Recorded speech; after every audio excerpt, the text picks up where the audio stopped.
오직 여호와를 앙망하는 자는 새 힘을 얻으리니 독수리가 날개치며 올라감 같을 것이요 다른 박질하여도 곤비하지 아니하겠고 걸어가도 피곤하지 아니하리로다. 아멘. 함께 주님을 경배하라. 다 함께 주님을 경배하라. 주님께 무릎으로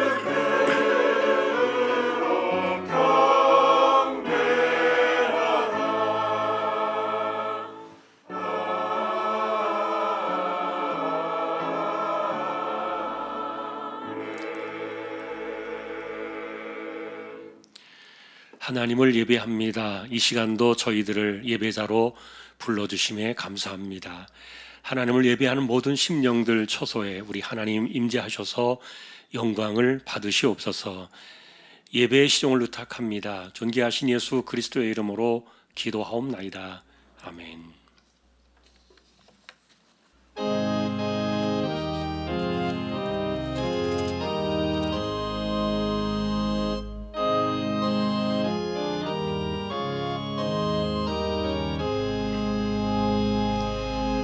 만복의 근원 하나님, 온 백성 찬송 드리고 저 천사여 찬송하세.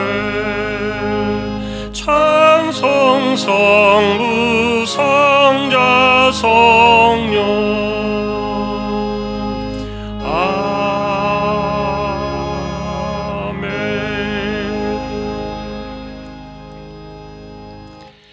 하늘에 계신 우리 아버지여, 이름이 거룩히 여김을 받으시오며 나라의 마옵시며 뜻이 하늘에서 이룬 것 같이 땅에서도 이루어지이다. 오늘날 우리에게 일용할 양식을 주옵시고 우리가 우리에게 죄지은 자를 사하여 준 것 같이 우리 죄를 사하여 주옵시고 우리를 시험에 들게 하지 마옵시고 다만 악에서 구하옵소서.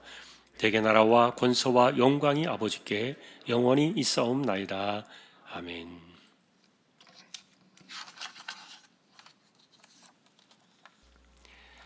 하나님이여, 내 마음을 정하여 싸우니 비파야 수구마 깰지어다. 여호와여, 내가 만민 중에서 주께 감사하고 주의 인자하심이 하늘보다 높으시며 하나님이여, 주는 하늘 위에 높이 들리시며 주께서 사랑하시는 자들을 건지시기 위하여 우리에게 응답하사 오른손으로 구원하소서. 아멘.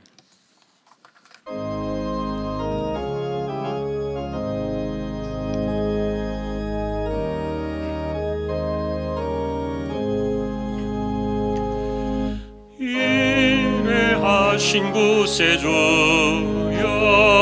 내가 비오니 죄인 오라실 때에 날 부르소서. 주여 주여, 내가 비오니 죄인 오라실 때에 날 부르소서. 자비하신 보좌 앞에 꿇어 엎드려 자복하고 회개하니 믿음 주소서. 주여 주여, 내가 비오니 죄인 오라실 때에 날 부르소서. 주의 공로 의지하여 주께 가오니 상한 마음을 병을 고치시고 구원하소서.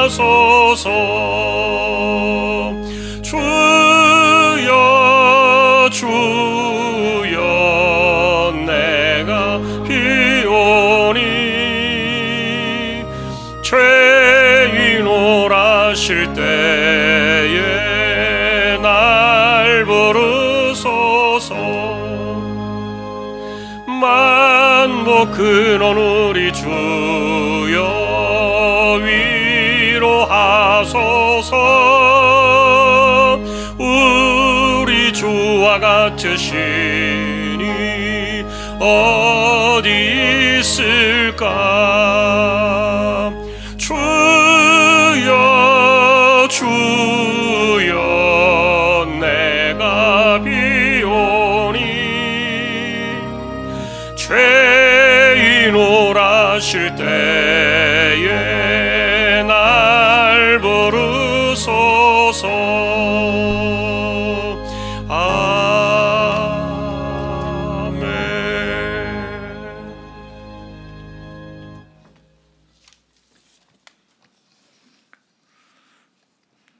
은혜가 풍성하신 하나님 아버지 감사드립니다. 지난 1회 동안도 연약한 저희들을 하나님 은혜 안에 살게 해 주셨다가 오늘 이렇게 거룩하신 주님의 날을 허락해 주시고 하나님을 예배하는 예배자로 세워주셔서 감사드립니다. 이곳 예배당과 또 코로나 거리두기 때문에 각 처소에서 영상으로 예배하는 주왕 가족들 위해 성령으로 충만하게 역사하여 주시고 영과 진리로 예배하도록 도와주시옵고 우리 하나님 홀로 영광을 받으시기를 원합니다. 죄악으로 인해서 영원히 죽었던 우리를 예수 그리스도의 십자가 보혈의 능력으로 속량해 주시고 또 구원의 은혜를 선물로 주신 하나님 아버지께 감사드립니다. 그러나 우리는 그 은혜를 망각해버리고 우리 안에 여전히 굽은 것과 비뚤어진 것과 가시돋친 모습을 지니고 살면서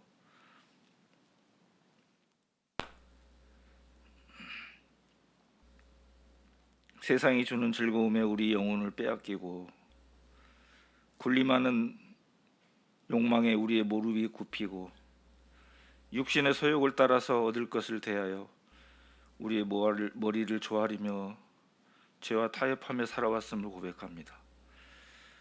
나로 인해서 상처받고 고통받는 이들이 있다는 것도 생각하지 못하고 그저 내 확신으로 이웃과 형제를 힘들게 했던 것 하나님 앞에 고백합니다. 용서하여 주시옵소서. 이제 예수님께서 우리에게 보여주신 그 본을 따라서 이웃과 형제들이 나로 인해 웃을 수 있고 나로 인해 기쁨을 누리는 섬김 모습으로 살아가도록 은혜를 베풀어 주시기를 원하며 내가 전한 복음으로 말미암아 한 영혼이 구원받고 또 정결하게 결단하여 생명을 살리는 복의 통로로 살아가도록 은혜를 베풀어 주시기를 원합니다. 코로나 환경 가운데서도 우리 주한공동체를 건강하게 지켜주시고 보호해 주셔서 참 감사합니다. 그러나 또다시 오미크론이라는 변이 때문에 온 세상이 긴장 가운데 빠져 있습니다. 하나님 아버지 이 땅과 이 백성을 불쌍히 여겨주시고 도리어 이 변이로 인하여서 코로나가 속히 소멸되는 하나님의 놀라운 역사가 이 땅에 이루어지기를 기도합니다. 그리하여 예배와 교제, 선교와 또 하나님의 일들과 우리의 일상이 속히 회복되도록 은혜를 베풀어 주시옵소서. 하나님께서 주신 사명을 따라서 2021년 한 해 동안 충성되이 헌신한 주님의 일꾼들에게 더 큰 일도 감당하도록 은혜와 새 힘을 주시고 이제 또 22년 새롭게 세움받는 일꾼들에게 능력을 더하시고 감사함으로 또 기쁨으로 잘 섬기도록 힘과 지혜를 허락하여 주시옵소서. 다음 세대를 이어갈 우리 자녀들을 하나님의 말씀으로 잘 영접하는 교회가 되게 해주시고 또 어른들의 건강도 붙들어 주시고 치료받고 있는 환우들에게 속히 회복하도록 특별한 은혜를 내려 주시옵소서.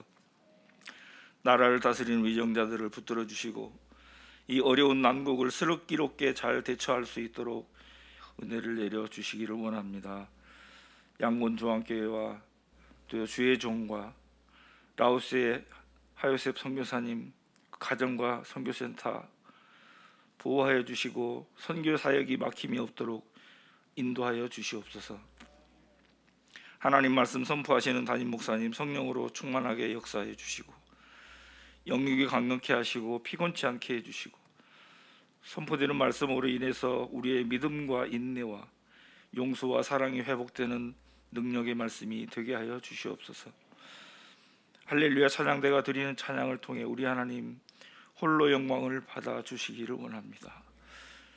오늘도 우리에게 크신 은혜를 베풀어 주신 하나님께 감사드리며 우리의 삶의 주인이 되시는 예수님의 이름으로 기도드리옵나이다. 아멘.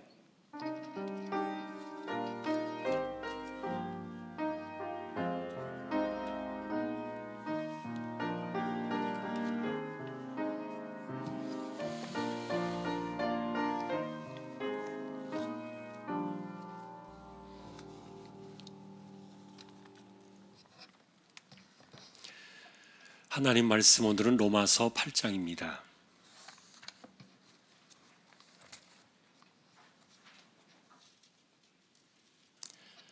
로마서 8장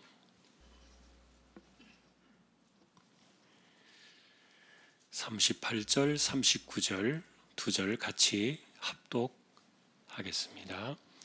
내가 확신하노니 사망이나 생명이나 천사들이나 권세자들이나 현재일이나 장래일이나 능력이나 높음이나 깊음이나 다른 어떤 피조물이라도 우리를 우리 주 그리스도 예수 안에 있는 하나님의 사랑에서 끊을 수 없으리라. 아멘. 교회 소식 말씀을 드립니다. 먼저 주보 12쪽 같이 보아주시기 바랍니다.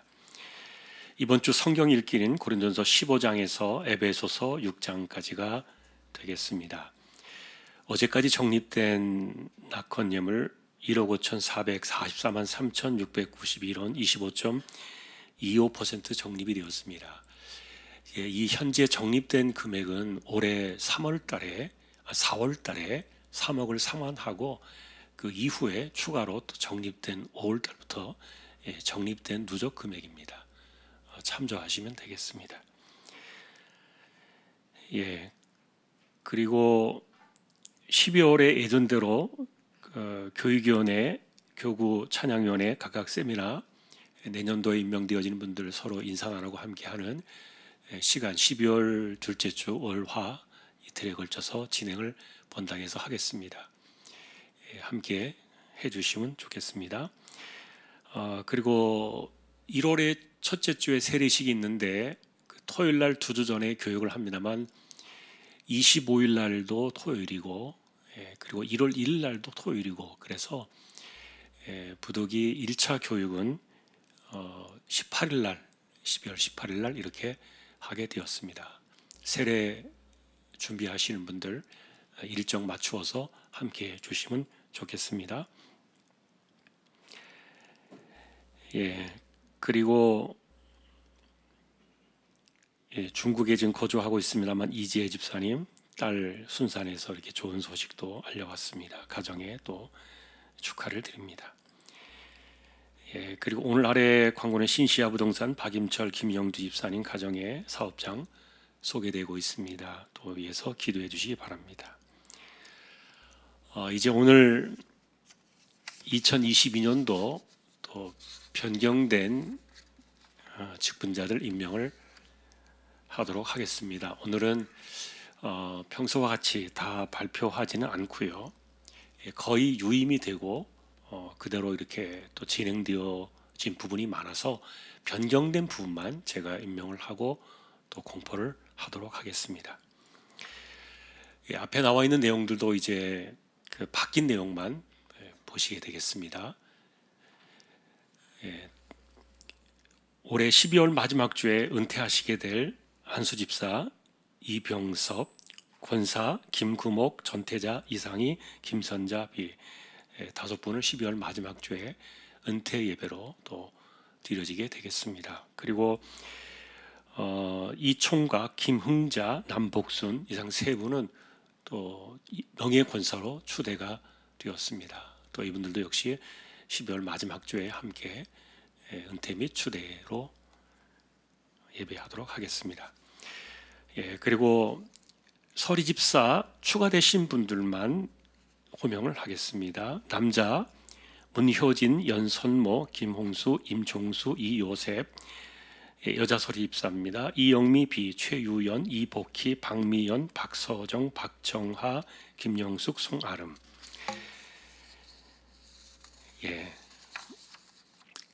그리고 바로 이제 교구위원회 보겠습니다. 추가되신 분들 교구 신방 권사 1교구의 임금옥 권사님. 그 다음에 2구역 구역장 강미자. 새로운 분들만 부릅니다. 3구역 정상옥, 7구역 구역장 이선구, 부구역장 오형근, 12구역 구역장 윤혜자, 부구역장 구혜정, 그 다음에 이지역 지역장 김종순, 그 다음에 31구역 부구역장 서혜진, 33구역 구역장 김영신 A, 부구역장 이건옥, 49구역 구역장 공미애, 부구역장 이복순, 41구역 부구역장 김유정, 51구역 구역장 원선경, 54구역 구역장 김미경, 부구역장 박선자, 56구역 부구역장 조안순, 60구역 구역장 윤종미. 남자 구역은 구역장 전부 바뀌었습니다.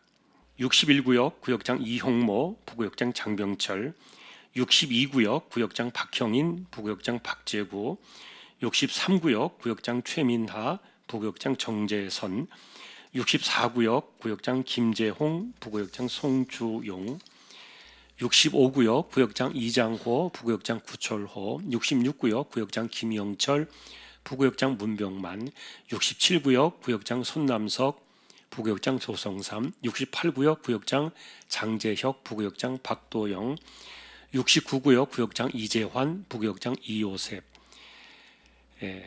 이와 같습니다. 그리고 교육위원회 1교육위원회 부위원장의 김호일, 영화부 부장 신도영, 지도 김호일, 유치부장 김호일, 지도 김호일, 초등 1부 부장 김연화. 그리고 이하 2교육위원회까지 변동사항이 없습니다. 유임이 되겠습니다.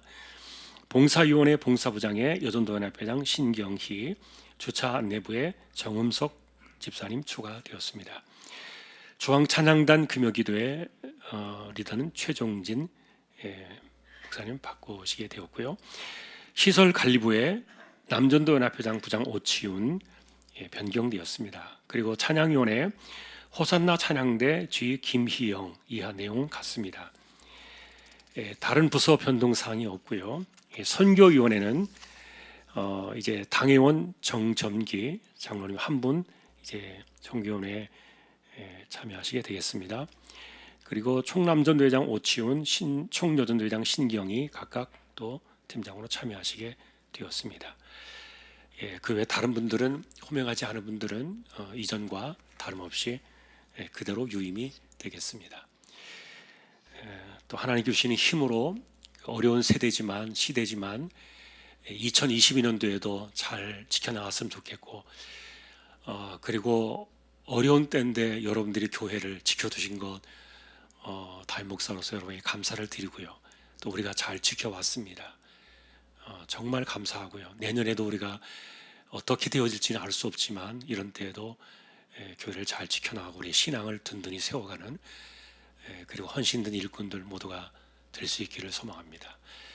이와 같이 2022년도에 각 기관 및 재직들이 임명되었음을 성부와 성자와 성령의 이름으로 공포합니다. 아멘.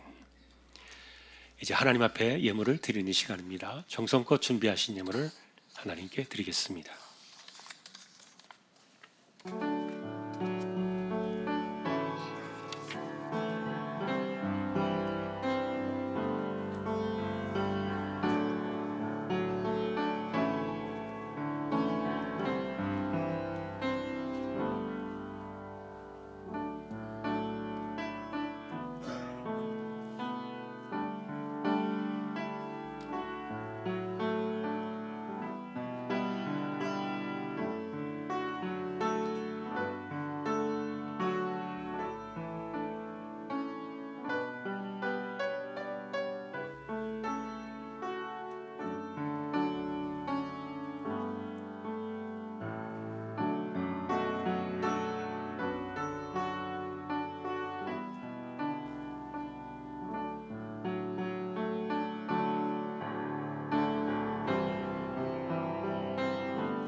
하나님 감사합니다.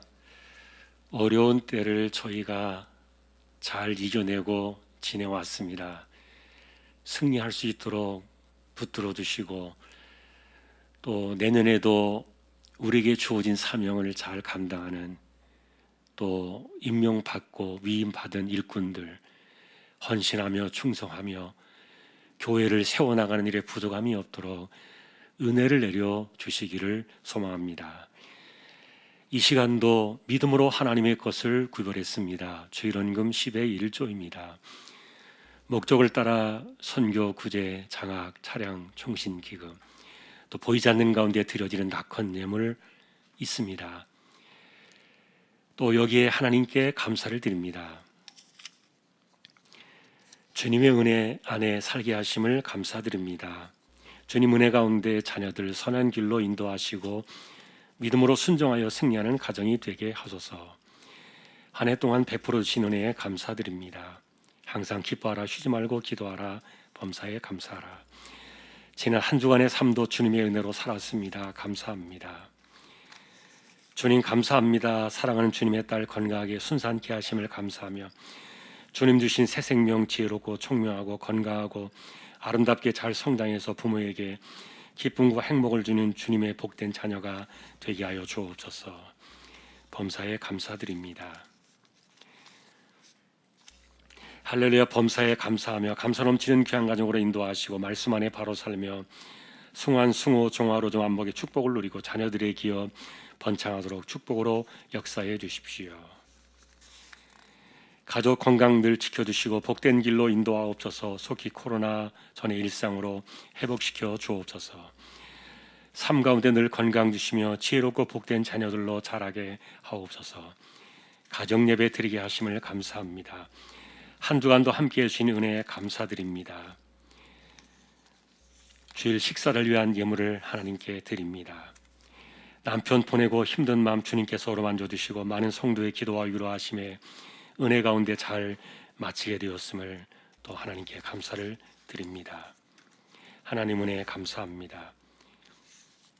주님의 기쁨 되는 가정이 되게 인도해 주세요. 살아계신 하나님 아버지를 의지하며 나아가는 가정이 되게 하소서. 한 주간도 주의 뜰에 거하게 하심을 감사합니다. 항상 믿음으로 살아가게 하시고 주님을 전하는 일에 힘쓰는 가정 되게 하시고 건강 안전 지켜주시고 복된 자녀로 살아가게 하옵소서. 오늘도 우리의 손길이 이와 같습니다. 하나님 기억하시고 붙들어 주시고 어려운 세대를 저희들이 살고 있지만 하나님을 더 신실하게 신뢰하는 가운데 기도의 무릎으로 이 세상을 이겨나가는 우리 모든 믿음의 식구들 다 되게 하여 주십시오. 존귀하신 예수 그리스도의 이름으로 감사하며 기도 올리옵나이다. 아멘.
창조주신 주님 귀하신 날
할렐루야. 하나님 감사합니다. 찬양으로 섬겼습니다. 우리가 찬양할 수 있게 된 거 감사하고 또 언제나 우리 하나님 홀로 영광을 받으시니 감사합니다. 이제 이 시간은 저희가 말씀 앞에 서려고 합니다. 부족한 종과 저희 모두를 말씀으로 인도해 주십시오. 존귀하신 예수님의 이름으로 기도합니다. 아멘. 평안하셨습니까? 오늘도 말씀 앞에 서게 된 저와 여러분들에게 주님의 평강 함께 하시기를 예수님의 이름으로 축복합니다. 오늘은 로마서 성경으로 왔습니다. 이름 그대로 로마에 있는 성도들에게 바울 사도가 전한 편지입니다. 당시에 바울은 로마를 가보지 못했고요. 3번에 걸친 선교 여행이 있었지만 터키와 그리스 지역까지가 전부였습니다. 이렇게 3차 선교가 끝날 즈음에 예루살렘으로 오려고 준비하는 가운데 고린도에 3개월 정도 머무르게 되는데 거기에서 이 로마서를 쓴 것으로 보여집니다. 바울이 예수님 만난 지 20년이 훌쩍 넘겼을 그런 시간입니다. 다행스러운 것은 로마에 있던 어떤 특정한 교회를 지목한 것이 아니기 때문에 이 로마서는 모든 시대에 모든 교회에 적용되는 그런 진리로 남았습니다. 사실 어느 누구라도 기독교의 진리를 제대로 깨닫고 싶다. 만일에 그런다면은 반드시 로마서를 읽어야 되는 그런 성경이 된 거죠. 자, 그러면 여러분 이 로마서에서 전체적으로 느껴지는 그런 분위기는 어떤 것이 있겠습니까?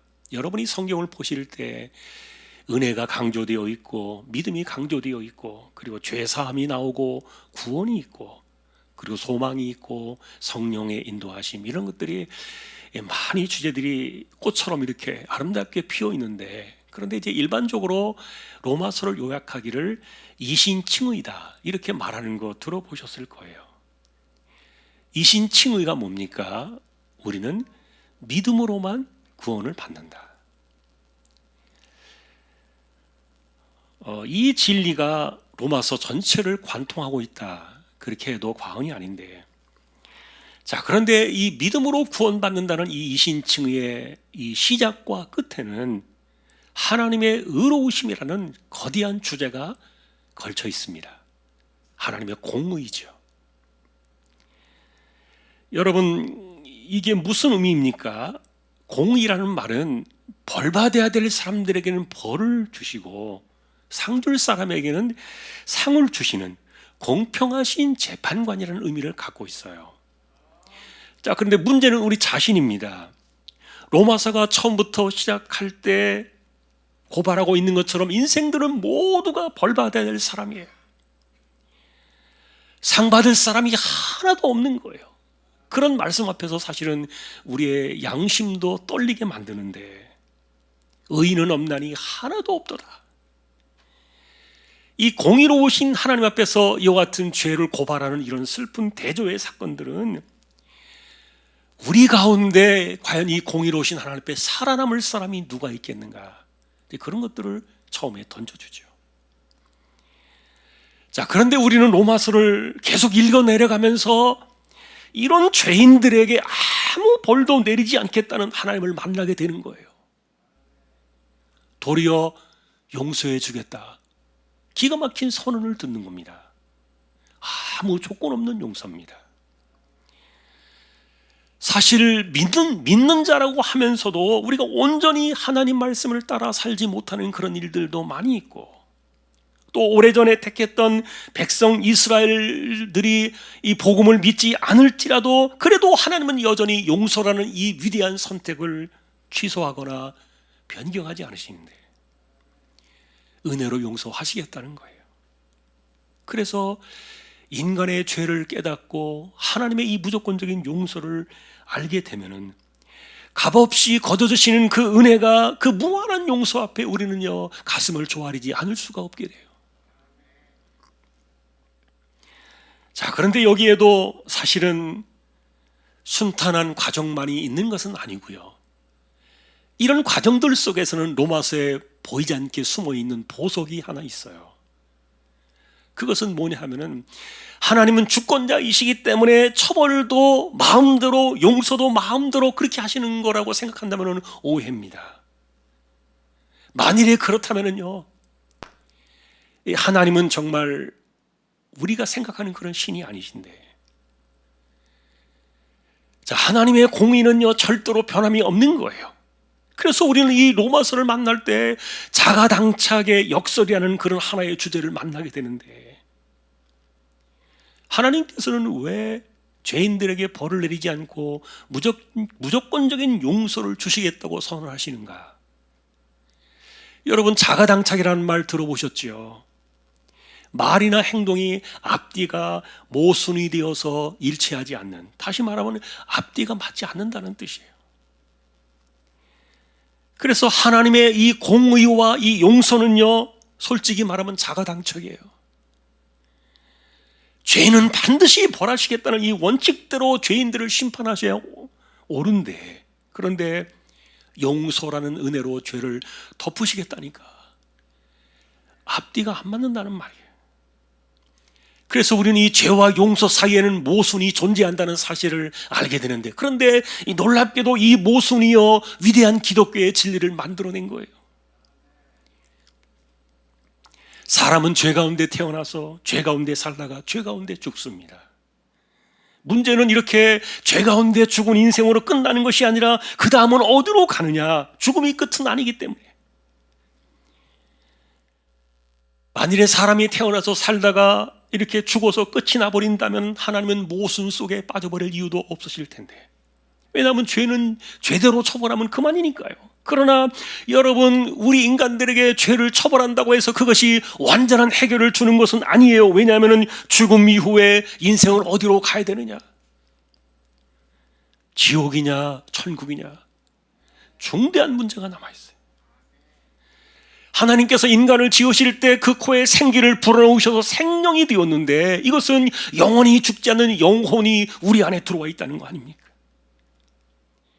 그러니 만일에 사람들더러 지옥과 천국의 문제는 네가 풀어라, 네가 해결해라, 맡겨놓으시면 천국 갈 사람 아무도 없어요. 우리 역시 마찬가지고요. 그래서 하나님께서는 이 자가당착의 모순에도 불구하고 우리에게 아무 조건 없는 용서의 길을 내시기 위하여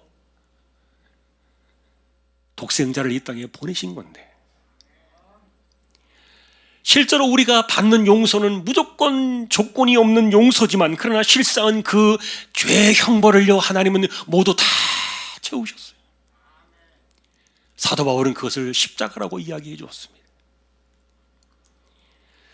하나님의 아들이 이 땅에 오셔서 십자가에 달리실 때 세상의 모든 죄를 대신할 뿐만 아니라 하나님과 우리를 화목하게 하시는 화목제물이 되신 이 십자가로 인해서 하나님은 공의를 그대로 이루시고, 그리고 우리에게는 조건 없는 용서를 무한히 베풀어 주시는, 이것이 죄와 용서 사이에 이 모순을 풀어내고 있는 십자가의 은혜라는 이 거대한 사건이 로마서 안에 흐르고 있는 거예요. 우리 가운데 누구라도 스스로가 영원한 죄악의 형벌 지옥에서 건들리는 아무도 없을 거예요. 그러나 우리가 예수 믿고 난 이후에 그렇다고 해서 어떤 죄로도 처벌을 받을 사람은 또한 아무도 없는 거고요. 우리가 받아야 될 죄에 대한 처벌과 그 아픔을 모두가 십자가로 다 받아내신 거예요. 여러분, 이렇게 죄와 용서라는 이 모순을 풀어내기 위하여 독생자를 이 땅에 보내신 그 하나님의 그 놀라운 십자가의 이 사건을 어느 정도로 알고 계십니까? 그 용서의 은혜가 우리에게 얼마나 큰 영향을 미치느냐 하는 거예요. 어떤 사람들은 전도하지 않으면 천국까지 못한다, 이상한 주장을 하기도 했어요. 큰일 날 소리입니다. 지옥에서 천국으로 건짐을 받는 유일한 방식은 하나밖에 없어요. 그것은 죄와 용서의 모순을 풀어내시기 위하여 독생자를 이 땅에 내신 십자가, 그것을 믿는 것만이 유일한 거예요. 어떤 분들은 심지어 예수님 다시 오실 때, 재림하실 때 회개하지 않으면 천국까지 못한다, 그런 주장을 하는 것도 보았어요. 물론 회개는 필요해요.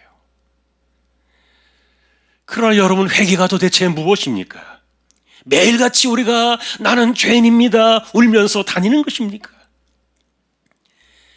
아니면 자신의 죄를 계속해서 매일같이 곱씹으면서 가슴을 두드리며 눈물로 시간을 씻어내는 것이 회개입니까?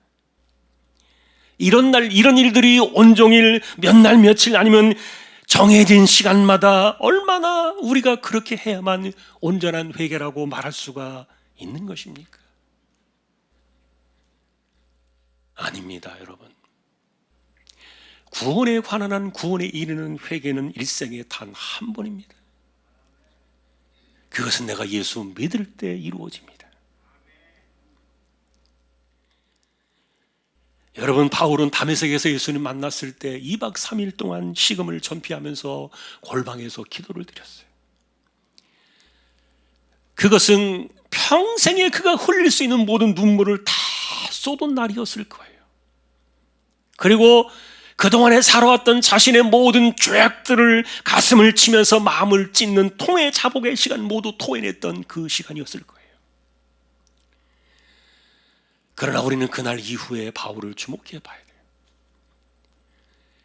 그 이후로 바울은 주님 오시는 그날까지 주신 사명을 감당하기 위하여 인생을 바치며 선교에 헌신을 합니다. 다시 말하면 그날 이후로 바울은 회개보다 은혜를 강조하고 있었던 거예요. 자, 여러분, 우리가 회개하지 않아도 된다는 그런 말이 아닙니다. 우리가 지금 강조하면서 바라보는 것은 이 죄와 용서라는 이 모순을 해결해 내시기 위하여 독생자를 이 땅에 보내주신 그 십자가로 찾아오는 그 은혜를 주목해 보자는 건데,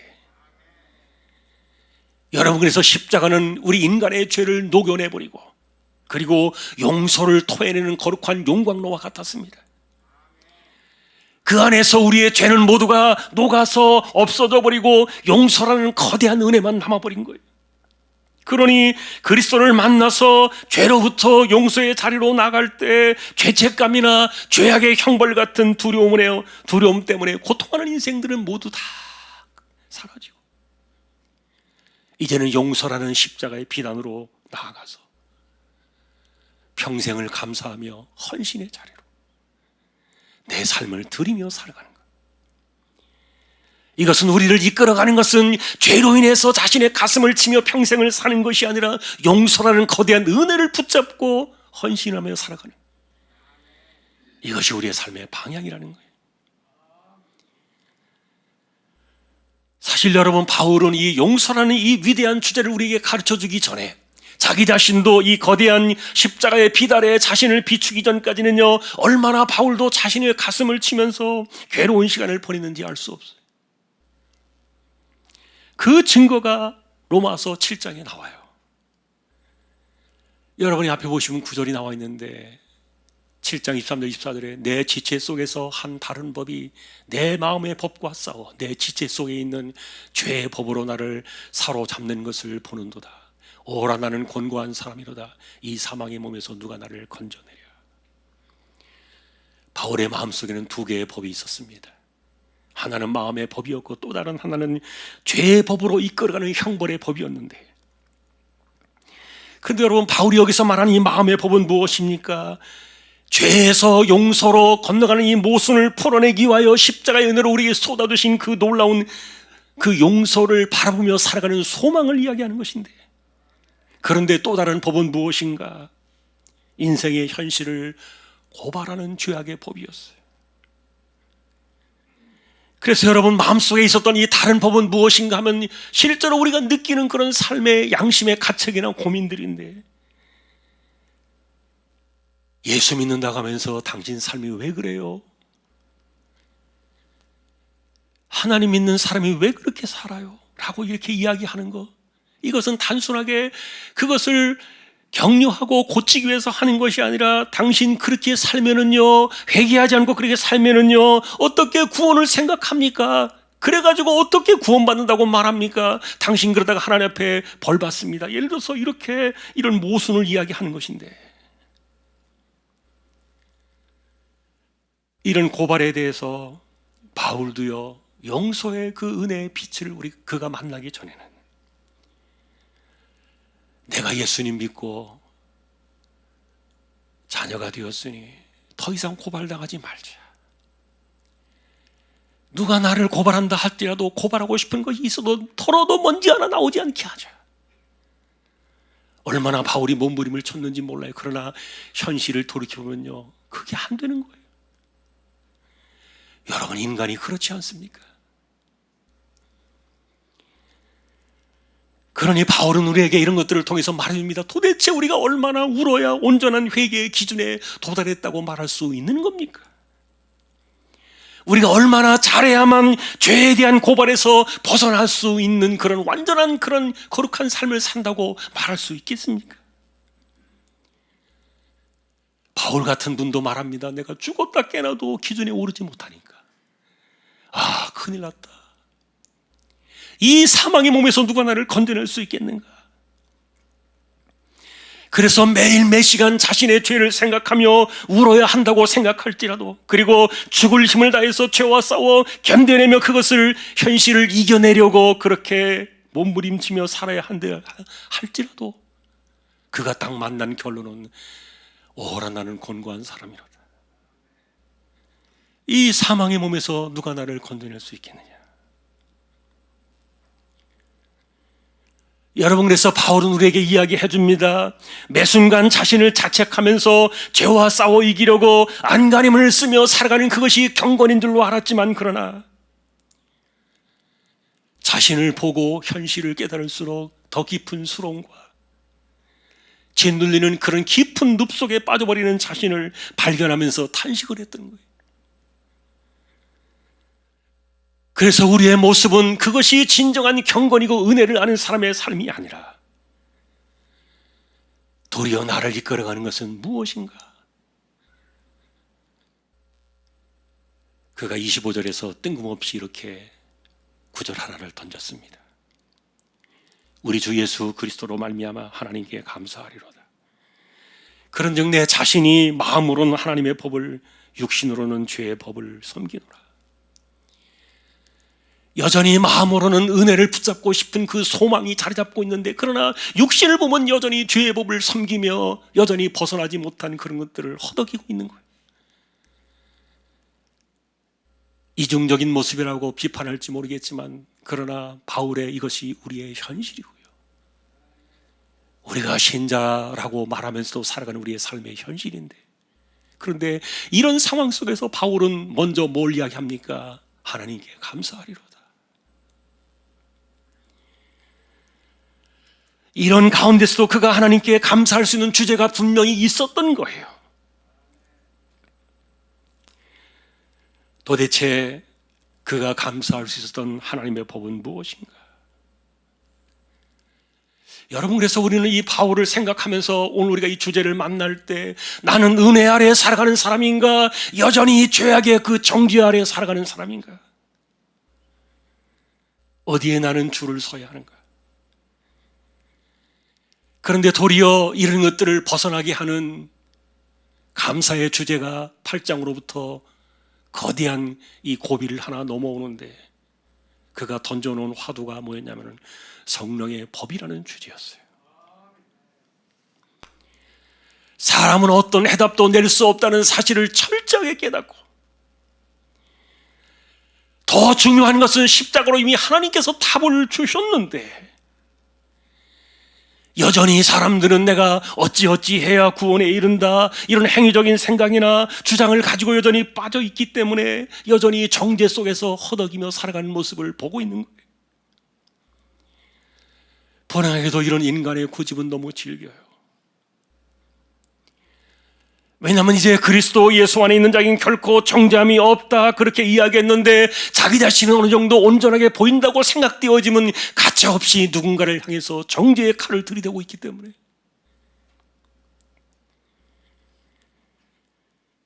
정죄가 없다 이 말은 해방이 되었다. 그것도 하나님께서 독생자의 피값으로 이 죄와 용서라는 이 모순을 풀어내기 위하여 하나님의 아들을 십자가에 처절하게 그렇게 제물로 삼으셔서 우리를 해방시키셨는데, 그런데 왜 스스로가 자신을 이렇게 정죄 가운데 억압하느냐? 그리고 어느 누가 과연 이렇게 내 구원, 내 용서와 은혜와 이 사랑을 베푸는 그 자녀를 누가 과연 정죄하느냐? 여러분, 그래서 우리는 이 8장으로 넘어오면서 이 정죄를 벗어나서 우리에게는 반대로 그래서 뭐가 필요합니까? 격려가 필요하다는 사실을 깨닫게 됩니다. 아, 우리에게는 정죄가 아니라 격려가 필요하구나.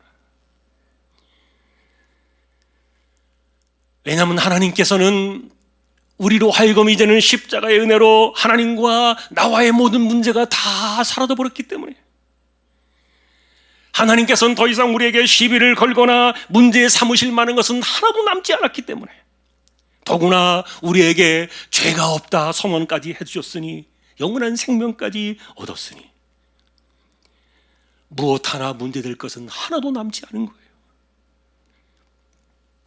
그러니 결코 더 이상의 정죄는 없고 영원한 하늘의 기업까지 확고하게 얻은 우리지만 그래도 부족한 삶을 살아가는 우리의 모습 때문에 우리에게 무엇이 필요합니까?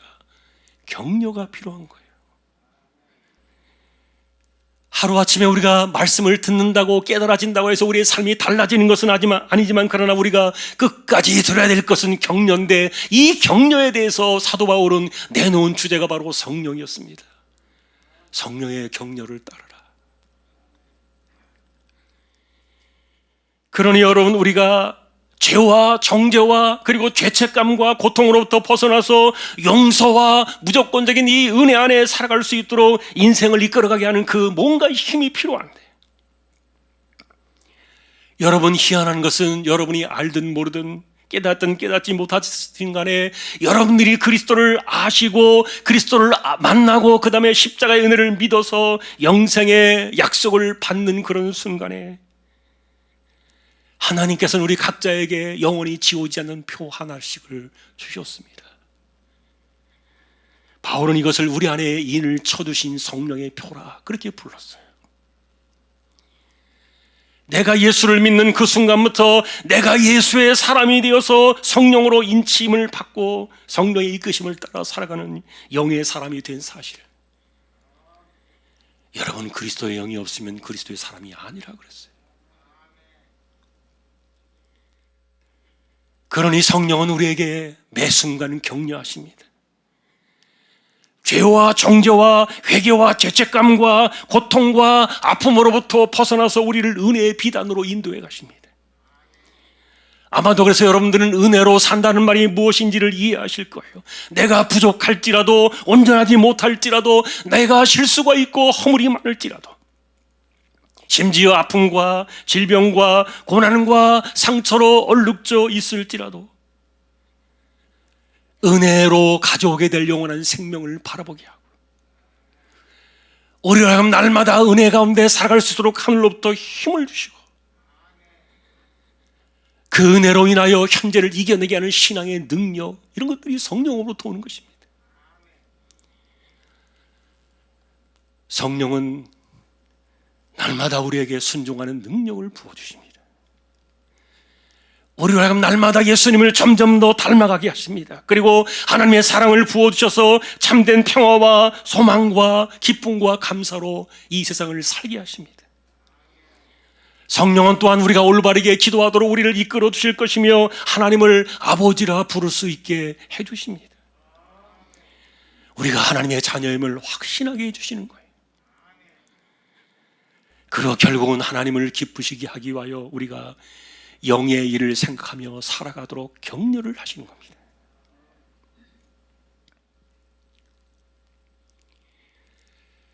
자, 그런데 여러분, 이렇게 성령의 격려하심을 따라 성령의 이끄심과 인도하심을 따라 살아가다 보면요, 우리가 생각하는 것과는 조금 방향이 달라요.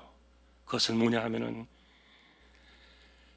세상이 생각하는 사람들은 예수 잘 믿으면은 항상 우리가 하는 이야기입니다만 성공하고 그리고 팔자를 고치고 뭐 더 좋은 일들을 만나고 이런 것들이 우리의 초점 속에 맞추어지고 있지만, 그러나 성령을 따라 살아가는 삶에 대해서 도리어 바울은 우리에게 이야기합니다. 성령의 격려가 이끌어가는 그 삶의 과정 속에는요, 가시밭길이 있는 거예요.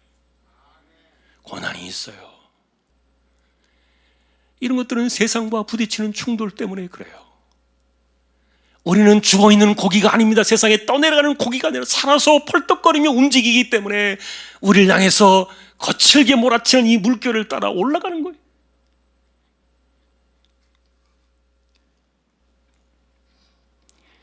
그런데 여러분, 예수를 잘 믿고 살아가면, 성령의 격려하심을 날마다 힘을 입게 되면요, 현재 내가 신앙으로 살아가면서 만나게 되는 이 고난의 물결을요, 전혀 이상하게 생각하지 않아요.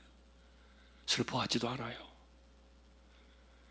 도리어 그런 일들이 다가올수록 우리 마음속에는 비교할 수 없는 장차의 위대한 영광에 대한 소망이 더욱더 굳건해지는 거예요. 그래서 바울은 우리가 소망으로 구원을 얻었다 그렇게 말하고 있는데, 그것은 비록 보이지 않는 소망이지만 우리는 참고 기다릴 수 있는 힘을 얻는 것이고요. 그리고 우리가 마지막에 늘 하는 것처럼 평소에 뚜껑이 열려봐야 모든 것이 알겠지만, 그러나 여러분, 그것은 내가 죽어봐야 영광에 이를 건지 아닐지를 알 수 있다는 그런 뜻이 아니라 그랬죠. 그것이 아니라 우리는 이미 마지막 최후의 뚜껑 안에 무엇이 들어있는지를 알아요. 우린 그 확신을 가지고 사는 겁니다. 최후의 그날에 우리의 인생의 뚜껑이 열리게 될 때 그것이 무엇이 나타날 것인지를 우리는 알고 있기 때문에, 그래서 우리는 실망하지 아니하고 후회하지 않으며 참고 견디며 우리가 소망을 가지고 살아가는 것에 대해서 넘치도록 화답하시게 될 하나님의 위대한 영광과 영원한 생명을 바라보는 겁니다. 여러분, 이것이 오늘 우리가 만나야 되는 결론이에요. 여러분에게 진짜 소망은 무엇입니까? 이 세상에서의 소망 그 너머를 우리는 봐야 돼요. 진실로 저와 여러분들의 소망이 영원한 하늘에 있음을 우리는 붙들어야 돼요. 그것 때문에 우리는 현재의 아픔을 이겨내고 현재의 예수 믿고 살아가면서 당하게 되는 수많은 고난과 서러움들을 다 털어내며 견디어내는 겁니다. 왜냐하면 그 모든 그 위로와 영광의 그것이 약속되어 있는 그날에 하나님께서 사람들의 마음을 씻어주실 때 제일 먼저 눈물을 닦아주신다 그랬잖아요.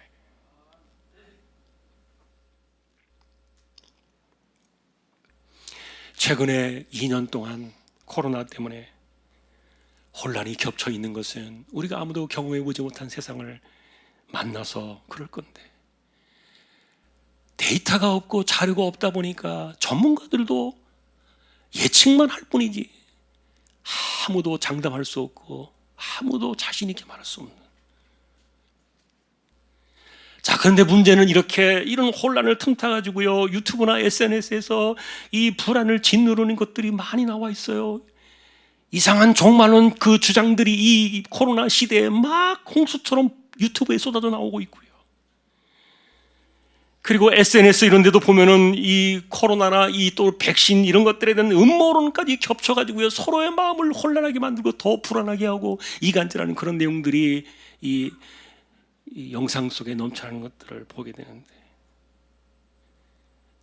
여러분 도대체 뭘 보시고 위로를 받으시겠습니까? 그리고 무엇을 불신하고 누구를 의지하려고 하는 겁니까?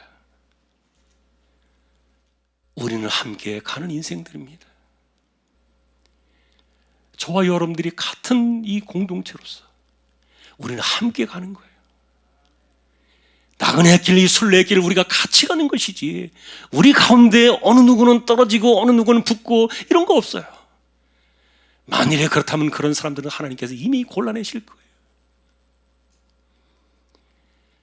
우리는 그런 것에 의존하지 않습니다. 우리는 말씀을 의지하고 그리고 하나님의 주권을 의지하는 가운데 염려를 털어내면서 우리는 살아가는 것이에요.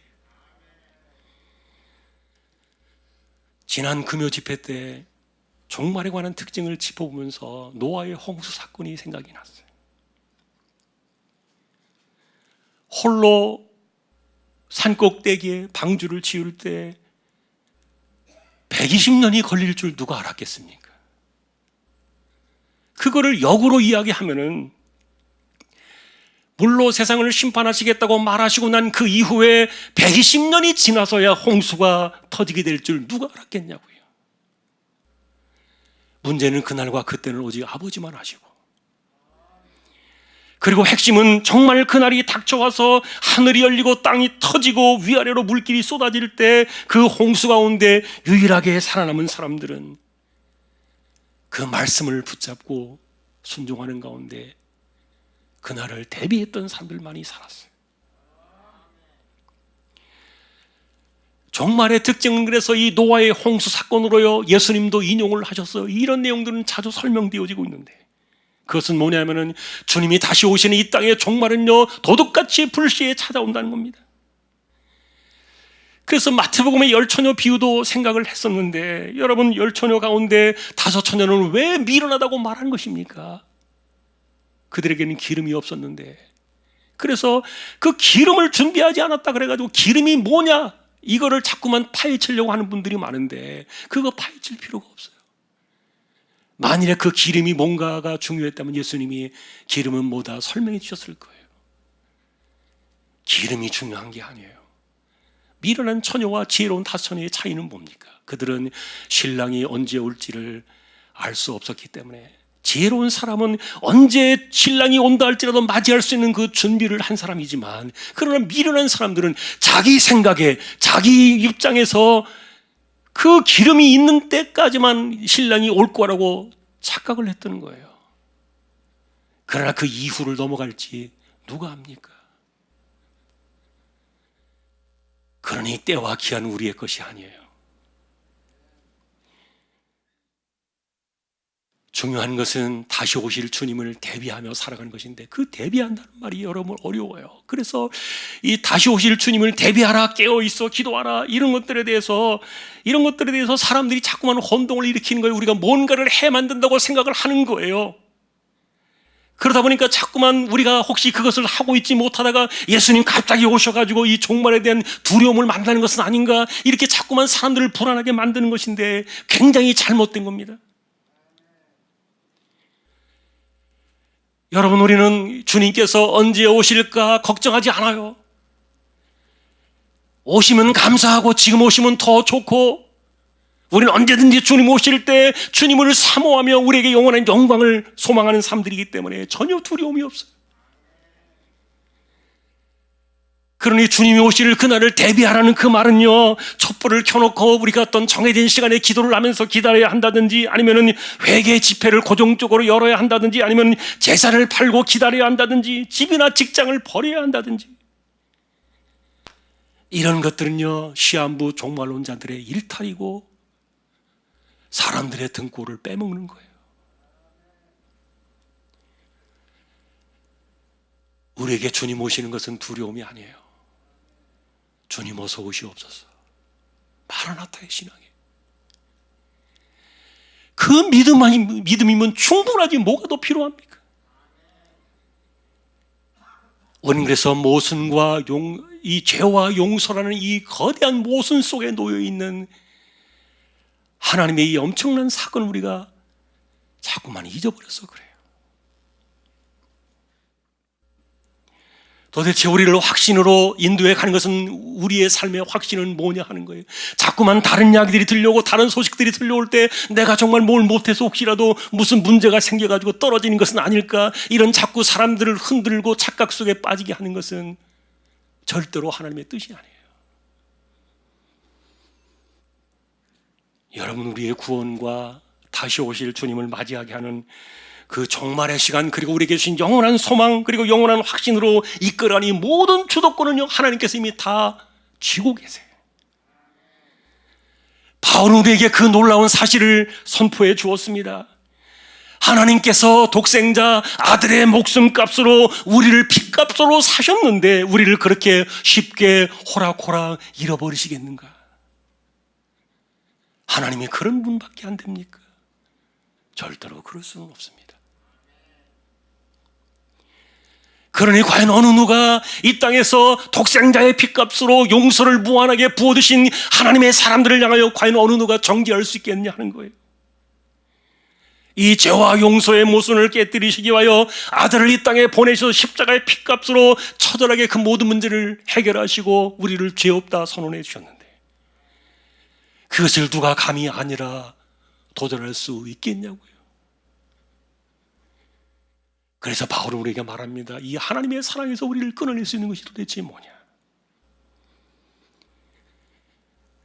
아들의 그 재물값으로 우리를 사랑하신 그 하나님의 사랑으로 인하여 우리는 그 어떤 것도 넉넉히 이길 것이다.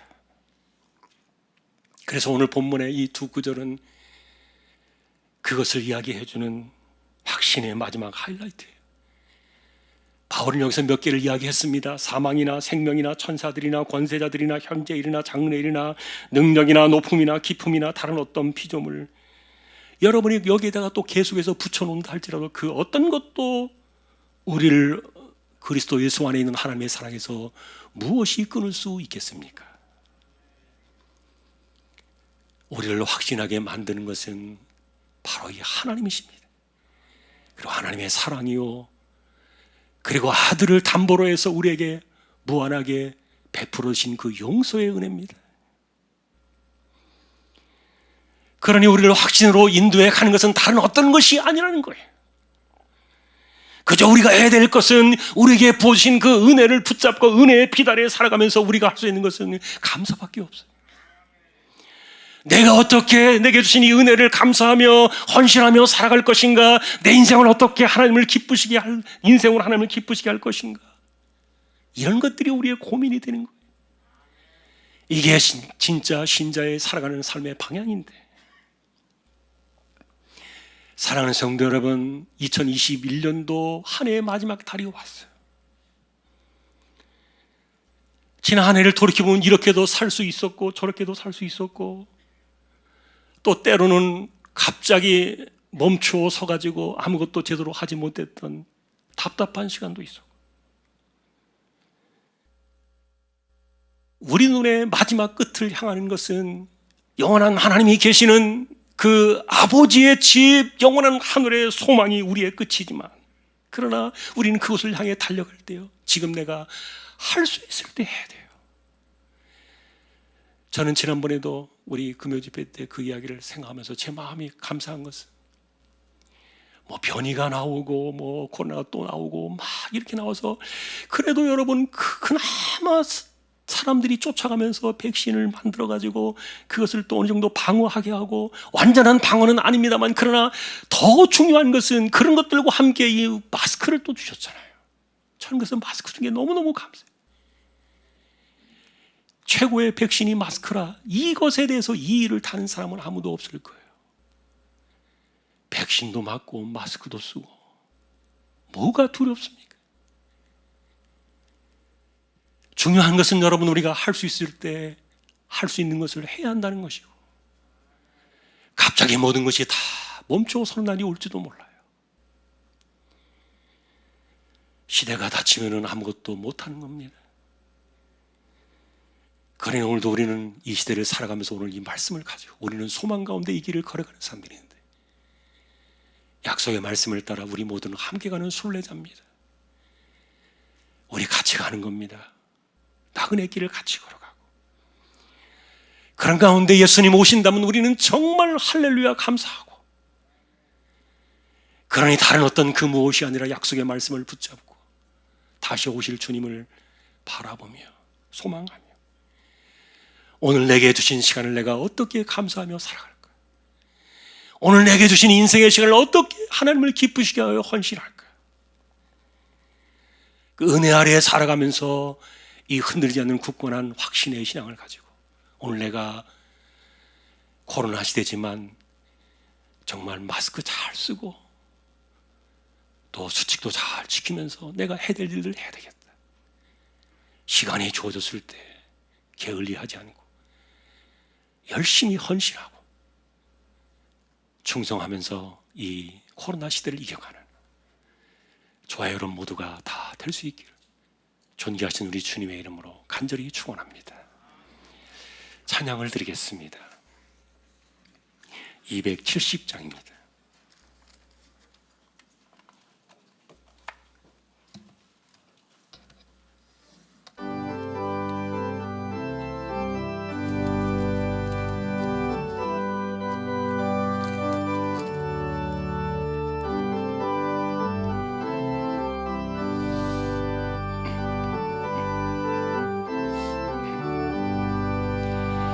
편찮는 주님의 사랑과 거룩한 보혈의 공로를 우리 다 찬양을 합시다. 주님을 만나볼 때까지 예수는 우리를 깨끗게 하시는 주시니 그의 피 우리를 눈보다 더 희게 하셨네.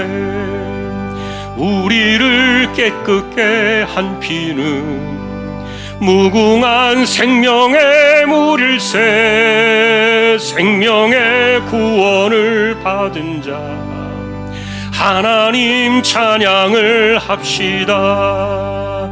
예수는 우리를 깨끗게 하시는 주시니 그의 피 우리를 눈보다 더 희게 하셨네. 주님의 거룩한 보혈을 날마다 입으로 간증해 담대히 싸우며 나가세. 천국에 들어갈 때까지 예수는 우리를 깨끗게 하시는 주시니 그의 피 우리를 눈보다 더 희게 하셨네. 십자가 단단히 붙잡고 날마다 이기며 나가세. 머리에 면류관 쓰고서 주 앞에 찬양할 때까지 예수는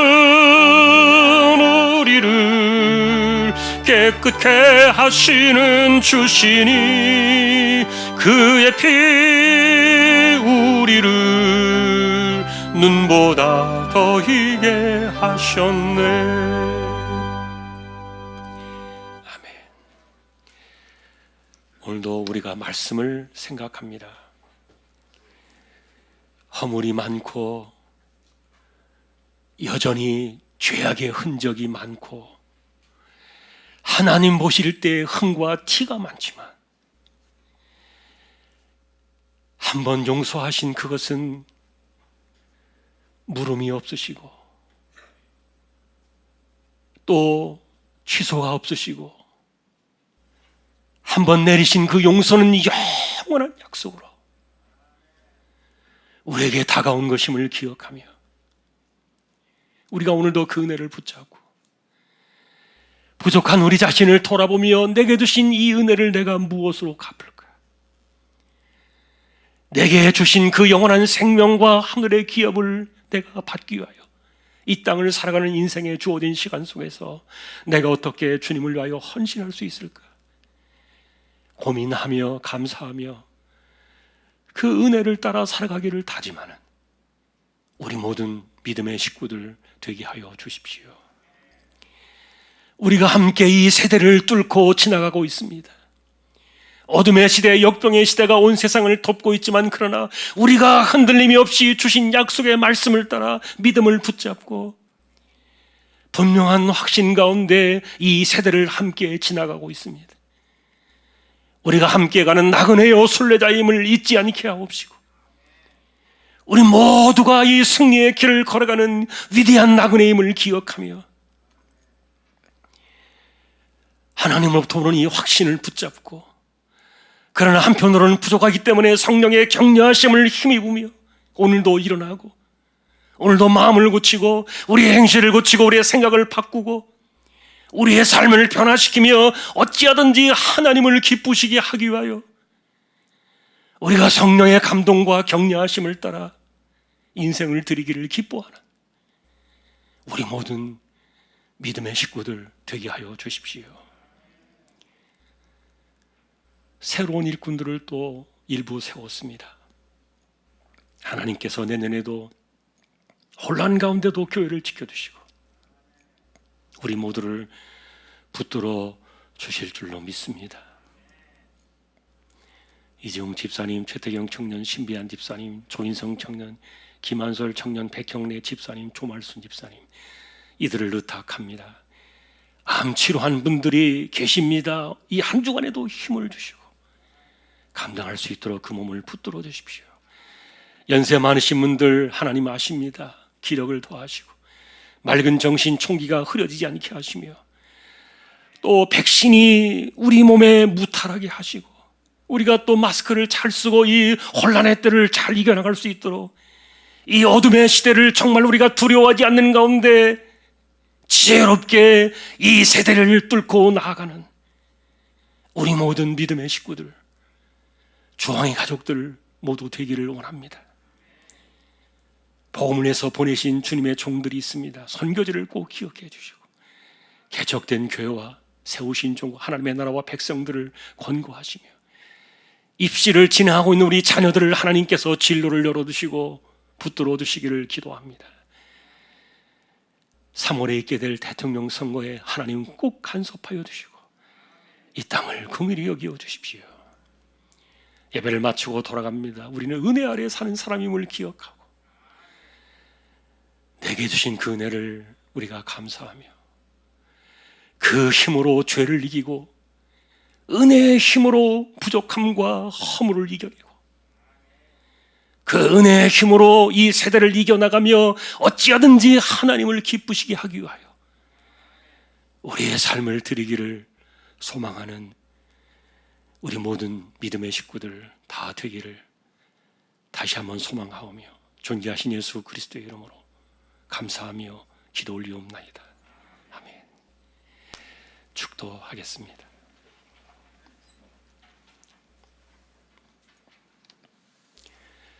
우리 주님 예수 그리스도의 은혜와 하나님 아버지의 사랑과 성령님의 감화 감동 위로 인도 교통 충만하심 우리를 확신 가운데 이끌어 가시는 힘은 용서의 은혜임을 기억하며 그 은혜를 붙잡고 이 어둠의 세대를 이겨나가기를 원하는 우리 모든 심령들 주왕의 가족들 위해 이제로부터 영원까지 함께 있을지어다.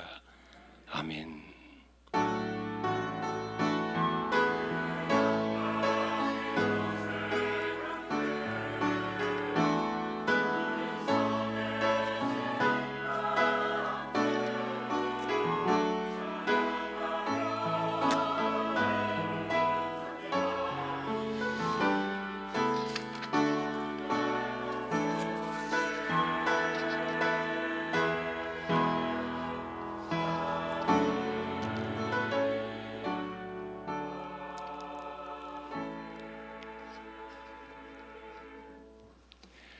한 주간도 승리하시기를 주님의 이름으로 축복합니다. 김계실 집사님 혹시 어디 계신가요? 저 뒤에 며느리 손주 같이 왔네요. 그 이우혁 집사님 장례 잘 마치고 고생하셨습니다. 또 위로의 박수 하십시다. 감사합니다. 우리 교대 찬양 1절 함께 하겠습니다.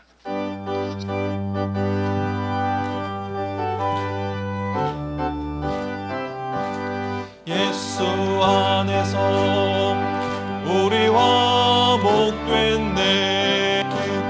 예수 안에서 우리와 목됐네. 하나님의 영광 함께 누릴 소망 있네. 예수 안에서 우리와 목됐네.